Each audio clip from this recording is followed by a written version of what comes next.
Hi everybody, it's Miss Susan from the St. Lawrence Parish Library, and I'm here with my friend Roxy. Hi everybody, I'm Roxy. And Roxy is a camel, as you can see, right?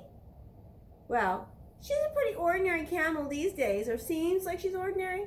She's really extraordinary. But she used to be a Ritzy camel. What does Ritzy mean?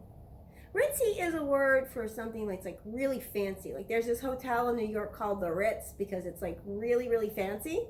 So when we say that Roxy's ritzy, we mean she's really like flashy and she likes lots of bright colors and jewelry and things. You'll see as we go into the story a little bit. See, you can see on the cover though, she's a pretty ritzy camel with her very bright lipstick and her hat and her feathers and her jewels.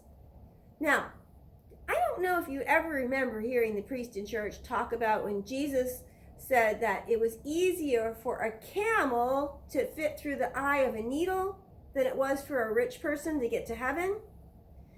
Did you ever think that he was talking about, a sewing needle, like if your mom sews? Guess what? That's not what he was talking about. A needle in the Bible is actually a little space, little passageway in the mountains or in the desert, so where they have someplace where you can't get through, maybe a wall or a mountain, and that's the kind of needle that he needs. And this is another book by Anthony DeStefano. The illustrations are by Richard Caudry. If you remember when we did our very first story time, we read one of Anthony DeStefano's books about Mary's wardrobe. This one is Roxy, the Ritzy Camel. And here it's got the quote that I just told you about.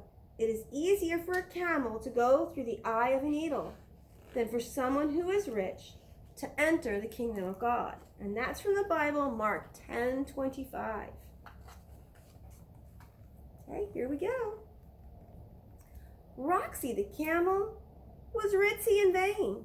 She thought she was gorgeous, was really quite plain. Just a tad snooty and just a bit plump. The fine food she ate gave her quite a big rump. But oh, she was ritzy, as ritzy could be. She loved jamming crumpets and afternoon tea, with jewels round her neck and earrings of pearls and ruby red lipstick like all the rich girls. She had a big mansion, a butler and maid, a wardrobe of furs, fancy leather, and suede.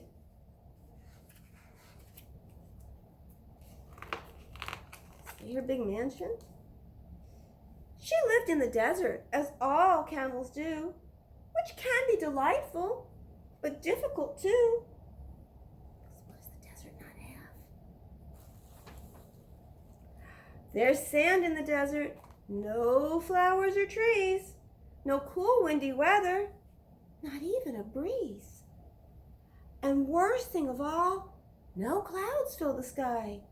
So rain never falls and everything's dry. That means there's no water.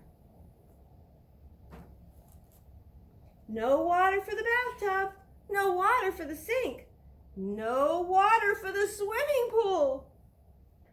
No water left to drink. No water left for Roxy, not even one drop. And where there's no water, life comes to a stop.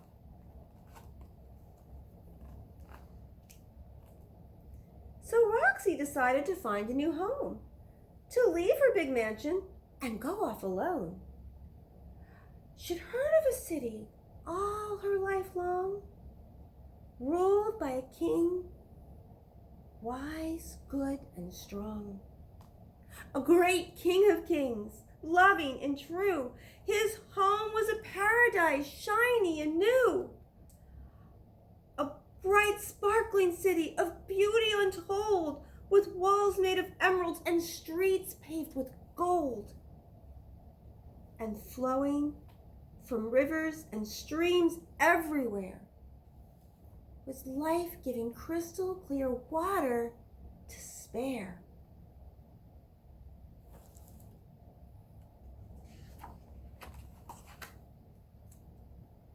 But before Roxy left, she packed and got dressed. And being so ritzy, she just packed the best. Scarves made of silk, hundreds of shoes, a room full of pocketbooks, so hard to choose. Cocoa Camel makeup, Calvin Camel jeans, bags of gold and diamonds, enough for several queens. She loved all her riches with all of her heart, and tying them round her, she turned to depart.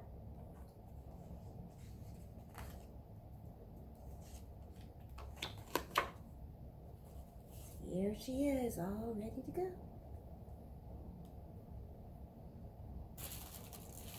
And we're going to come back to that. But out in the desert, there's not any road, and traveling's not easy with such a big load. So Roxy grew tired and weary and weak. Her mouth was so dry, she barely could speak. For 40 long days and 40 long nights, she carried her bundles with no hope in sight. By the time she arrived at the great city's wall, she felt so exhausted, she thought she would fall. But at least she was here and set to go in. Her wonderful life was about to begin. See, that's the eye of the needle. You ready for Roxy to get into the city? Here we go. She ran for the gate and tried to go through. Trying to go through. But the hole was too tiny. It just wouldn't do. She pushed and she wiggled without any luck. She squeezed in so tight, her bottom got stuck. She just couldn't fit. There wasn't a doubt. So Roxy reluctantly backed her way out. It's not right! It's not fair! She moaned and she cried. This gate wasn't made for a camel so wide.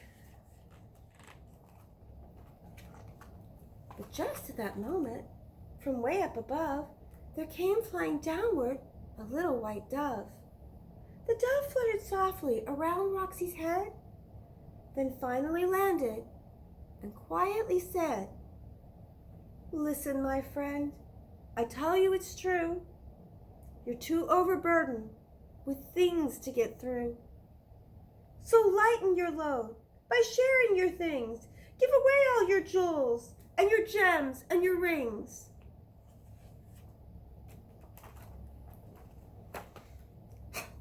"What's that you say?" the shocked camel said. "Give away all my things? I'd rather be dead." "No, thank you," said Roxy. "I'll try once more, but this time I'll charge like a great wild boar." So backing away from where the gate stood, she started to run as fast as she could. She hit the stone gate with such a loud thump and then shot like a rubber band right on her rump. "Oh, no," cried poor Roxy. "I'll never get through. Oh, what can I try? I haven't a clue." "Please listen to me," repeated the dove. "Please do what I say," he asked her with love. "Your riches don't matter. Their value's not great. They're useless to you once you go through the gate. It's nice to have things, and they can be good as long as you treat them the way that you should. You're being too selfish and not very smart to love them with all of your soul and your heart. That kind of love is for heaven alone. It's not for the things that you buy or you own. So share all your things or give them away. Listen, and you'll be so happy today. Think she's gonna listen? Let's see. Down deep in her heart, the rich camel knew. She loved her possessions too much. It was true. And so she decided to give it a try, to take all her treasures and kiss them goodbye. She made up her mind to give up her things, to put all her faith in the great King of Kings.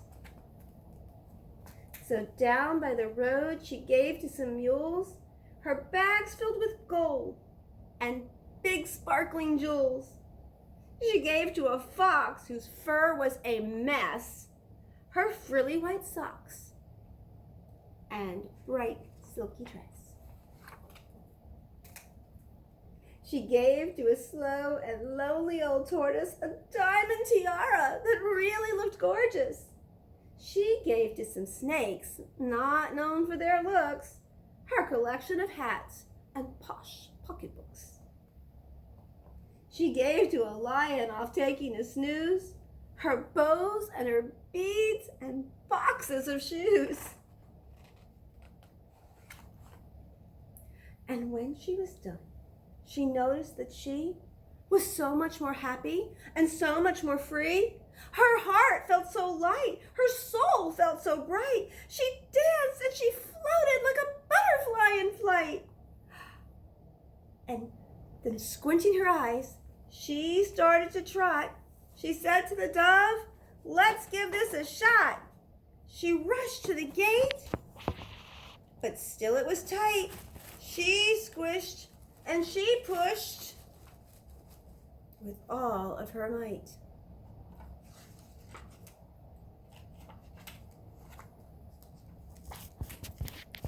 The little dove watched, then flew round and said, "Try bowing down and going in on bended knee instead." "That's the way," he cheered her. "You're almost free and clear. All you animals get behind and push her on her rear." They pushed and shoved together. They poked and prodded too. Pop!